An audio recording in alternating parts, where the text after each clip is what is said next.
building a legacy with God. Today we begin the heart of the legacy journey. Because if you remember from purpose-driven legacy, or even more so in Rooted in Purpose, the very first pillar, the very foundation of everything else stands on is your relationship with God. Not your ministry, not your gifts, not your marriage, not your children, Him. Everything begins with Him. And everything in your legacy rises or falls on the strength of this relationship. Proximity is not intimacy. A lot of believers are close to the things of God, but distant from the heart of God. They go to church. They listen to sermons. They serve. They lead. They volunteer. They stay busy. But they stopped walking with God daily, personally, and intimately. And friend, you can build a ministry without intimacy. You can build a schedule without intimacy, but you cannot build a legacy without it. Legacy flows from relationship, not activity. Jesus said in John 15, "Abide in me, remain in me, stay connected to me." Because apart from Him, you can do nothing, not less, nothing. A relationship requires rhythm. Think about any relationship in your life that matters. Your spouse, your kids, your closest friends.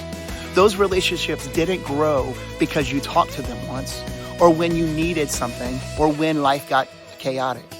They grew because of presence, because of consistency, because of connection. Your relationship with God is the same. He's not asking you for perfection. He's not asking for your performance. He's asking for presence. To invite Him into the quiet moments, the morning moments, the broken moments, the tired moments, and the unseen moments. His legacy is not built by public spirituality, but by private surrender. My own shift from activity to intimacy. After my Quest retreat, something shifted in me.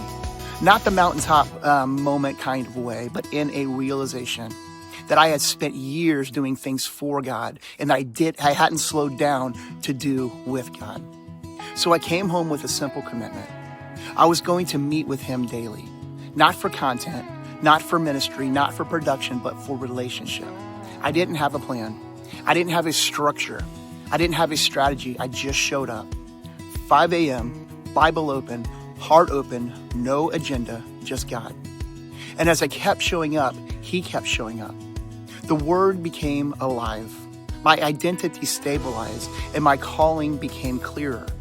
My spiritual hunger exploded. I wasn't trying to be spiritual. I was simply walking with my Father. Like Enoch, like the disciples, like every person God had ever used. Not busy, connected, not striving, and abiding. What a daily relationship looks like. Here's the beautiful part. God doesn't complicate this. A daily relationship can look like this. Talking to Him before you scroll your phone. Reading a chapter of Scripture with intention. Sitting in silence for 2 minutes. Journaling what He's teaching you. Worshiping in your car. Whispering, "Lord, be with me today." Getting honest with Him when you're hurting. Asking Him questions. Telling Him the truth instead of pretending. God doesn't need perfection. He wants connection. Let God shape you before you shape others. Your spouse needs a version of you that walks with God. Your kids need a version of you that walk with God. And your calling needs a version of you that walks with God. No sermon, book, or lesson can outgrow the strength of your personal walk.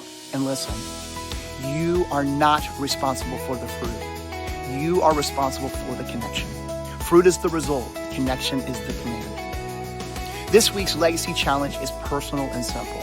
I want you to choose a time and place to meet with God daily this week and protect it. That's it. 5 minutes, 10 minutes, an hour, whatever you can give it consistently. Because legacy doesn't start with building. Legacy starts with abiding. Before we wrap up, I want to point you towards something that will help you deepen this daily walk. The heart of this chapter, cultivating a real daily relationship with God, is something I unpack even more deeply in my Rooted in Purpose book. If you want practical rhythms, reflection questions, scriptures to meditate on, and stories that help you strengthen your walk with God every single day, I encourage you to pick up my book on Amazon or at DustinRoyerBooks.com. My prayer is that it becomes a companion on your journey, helping you not just know about God, but walk with Him. Thank you for being here. I pray that this message spoke to your heart, and I look forward to seeing you next week. God bless.